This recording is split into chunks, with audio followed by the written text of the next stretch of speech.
Séquence 2, le web. Dans cette séquence, nous viserons à acquérir des compétences en termes de repères historiques, de notions d'hypertexte, de langage HTML, d'URL et enfin de modèle client-serveur.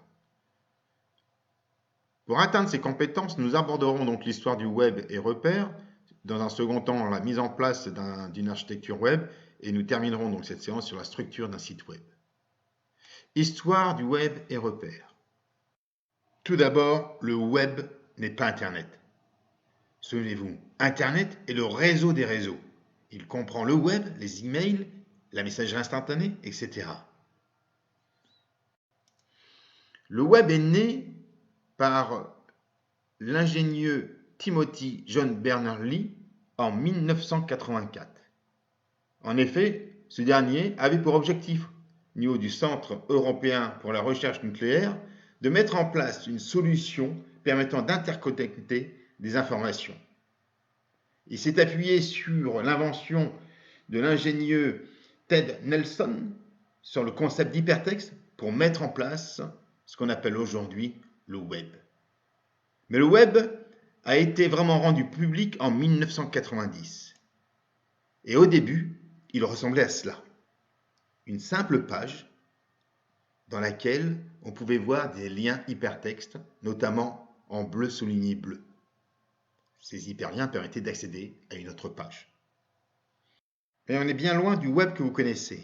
Quelle a été l'évolution de l'HTML et CSS? La grande date, c'est 1990.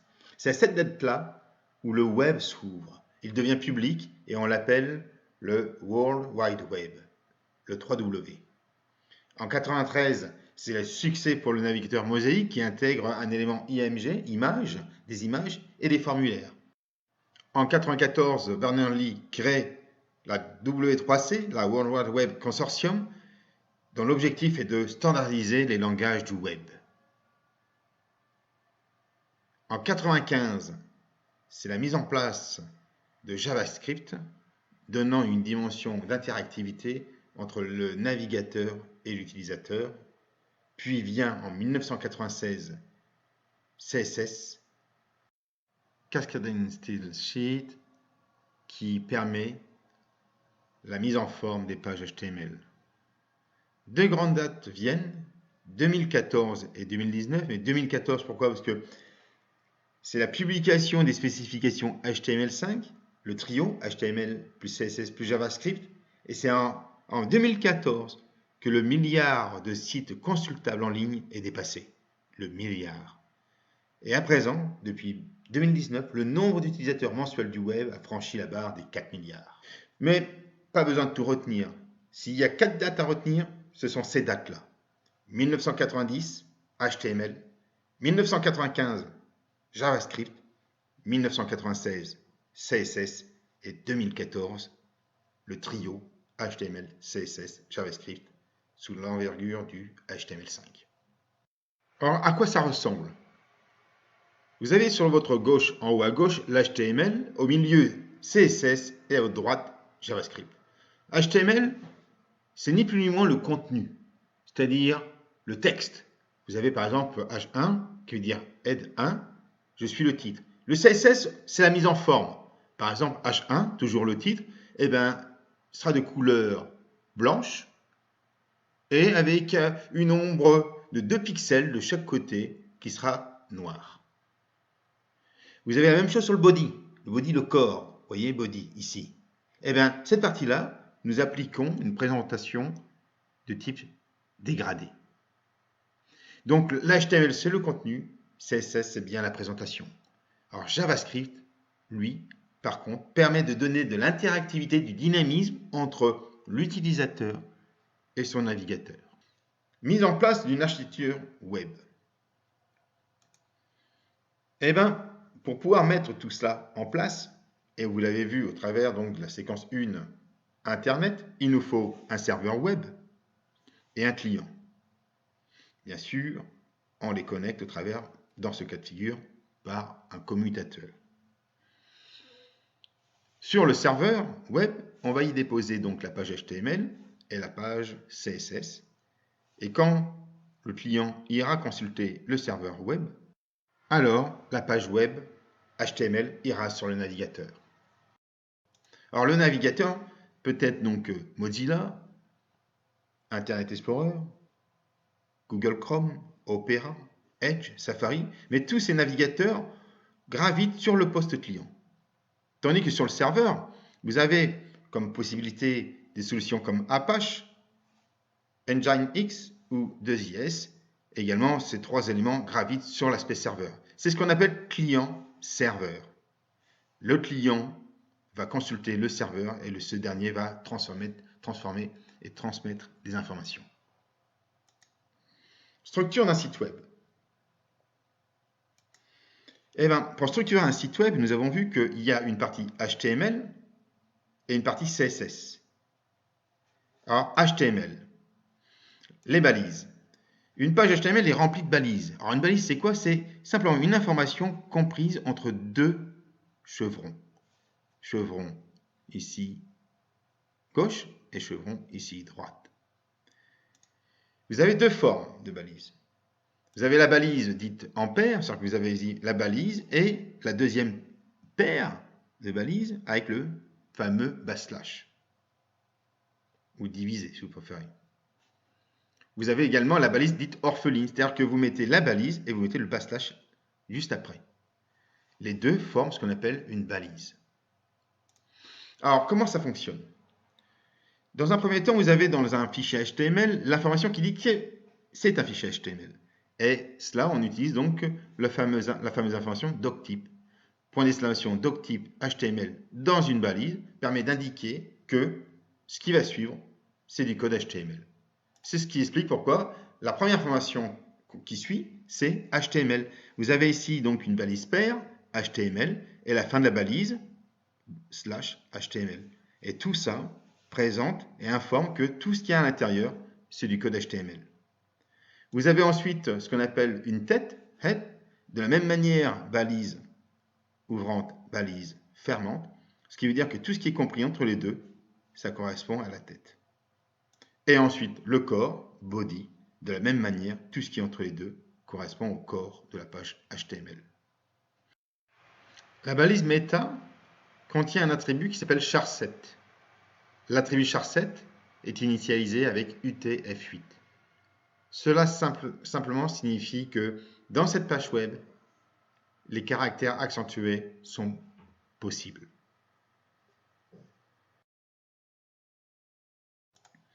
Ici, vous avez la balise title, qui veut dire que la page de votre page HTML sera nommée titre. Exemple. Nous ouvrons un fichier de texte avec un éditeur de texte. Pour ma part, j'utilise Sublime Text. Première balise, je mentionne que ce que nous allons créer, c'est une page HTML, donc doctype HTML. Ensuite, je crée la balise HTML, balise head, balise body.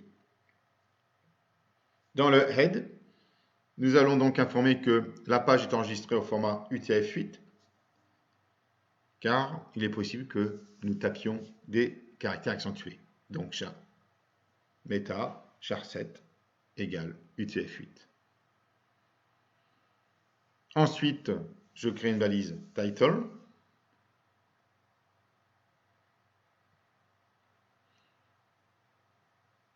Ma première page. Et quand j'enregistre et je viens à rafraîchir mon navigateur, automatiquement, en haut, vous pouvez voir ma première page. Maintenant, allons dans le body et créons le titre de cette première page.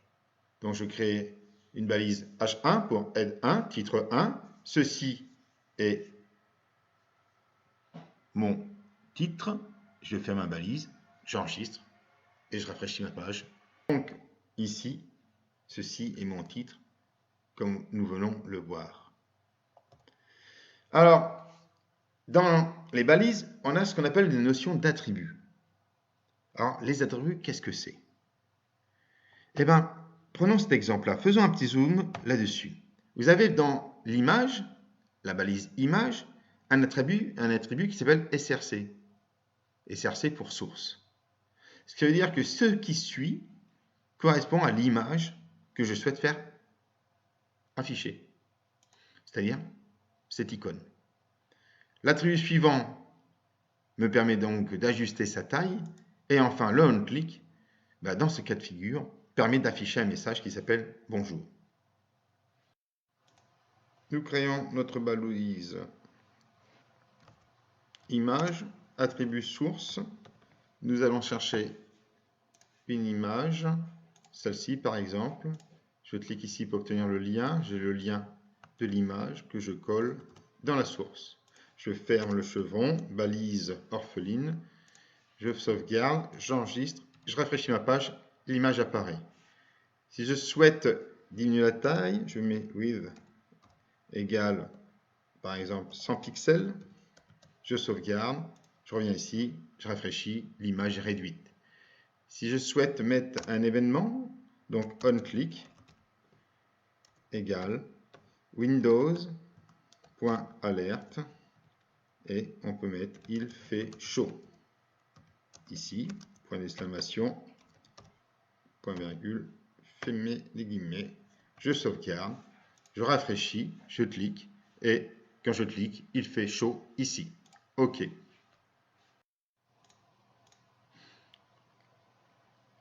La paire de balises strong permet de mettre en gras un mot. Par exemple, dans ce cas de figure, je suis un message, message est en gras. Mais attention, je vous rappelle que tout ce qui est présentation, c'est le CSS. On est sur l'HTML.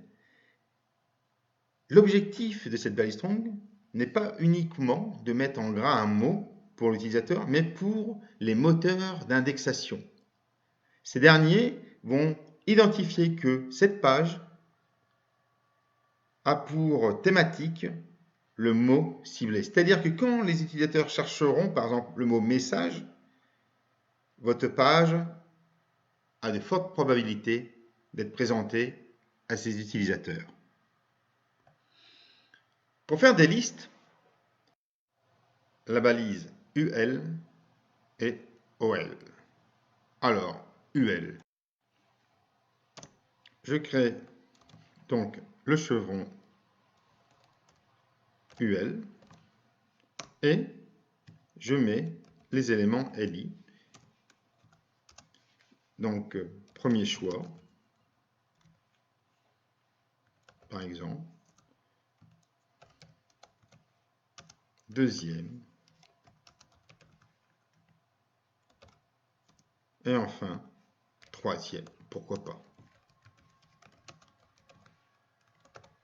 Et je termine par UL. Je rafraîchis ma page. Et là, j'ai une liste. Bien sûr, vous pouvez mettre ici « Veuillez choisir ». Et voici une liste. Pour aller à la ligne, je fais un petit BR. Et voilà. Si je souhaite une liste ordonnée, c'est-à-dire remplacer les points par des chiffres, je transforme UL par O comme ordonnée. Et automatiquement, ma liste est transformée. Comment insérer des références ou des liens? Avec l'aide de la balise A, Uncle et l'attribut href. A, href. Pour créer un lien, on ouvre une balise de type A, attribut href. Je mets donc http://www. par exemple techno-passion.fr. Ensuite, le nom du lien, je vais l'appeler site techno et je ferme la balise. Rien ne m'empêche de faire un autre lien, par exemple A, href. Je vais mettre par exemple la playlist internet.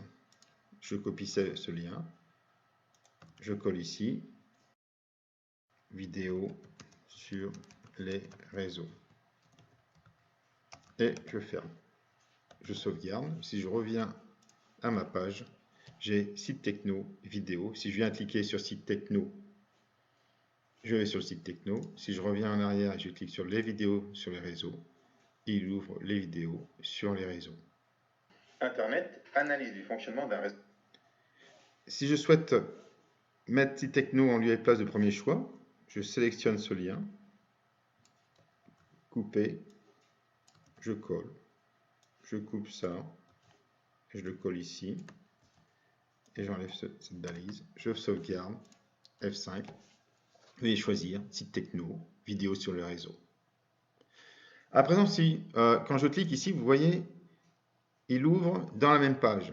Si je souhaite ouvrir dans un autre onglet, eh bien, il faut rajouter dans la balise A ce qu'on appelle le target, la cible, et là vous mettez underscore blanc.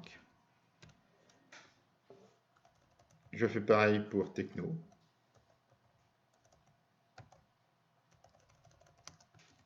Et en faisant ça, quand je clique ici, au lieu de remplacer mon contenu, il ouvrira un autre onglet ici, avec la page choisie.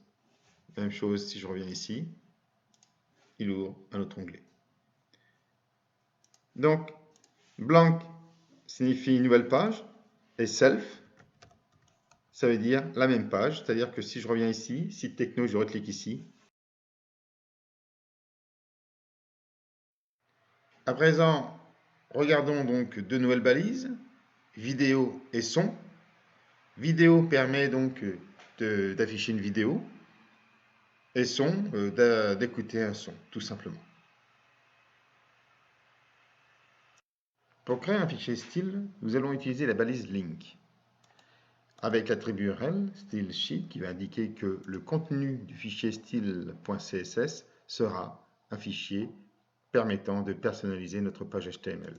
Bien sûr, cette balise doit être intégrée entre le head de début et le head de fin. Link rel style sheet href égale style.css. Je crée donc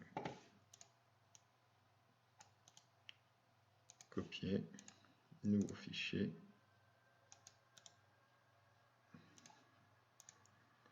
save, style sheet, enregistré. C'est-à-dire que maintenant, si je veux à présent modifier le style de mon titre 1, il me suffit de faire H1 ouvrez et là de mettre par exemple color égale RGB rouge, vert, bleu. Donc le H1, c'est-à-dire ceci est mon titre, si je rafraîchis, passe en rouge. Je vais mettre IMG border style solide, border color, point, c'est un outil.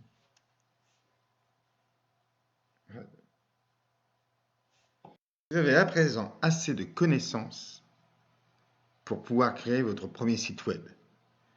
Utilisez votre clé USB et créez un répertoire nommé site musique dans lequel vous allez ajouter deux autres répertoires articles et images. Articles, on y déposera les fichiers HTML et images, ma foi, l'image est notamment cette image-là. Dans Web, je crée un répertoire site musique, bouton droit, je descends sur Nouveau dossier et je tape site musique. Je double-clique dans site musique, je recrée un répertoire, un dossier, nouveau dossier que je vais appeler article. Un second que je vais ensuite appeler image. Je récupère cette image, donc soit Vous faites capture, nouveau, je sélectionne l'image et je clique sur la disquette image et je vais l'appeler banner.jpg.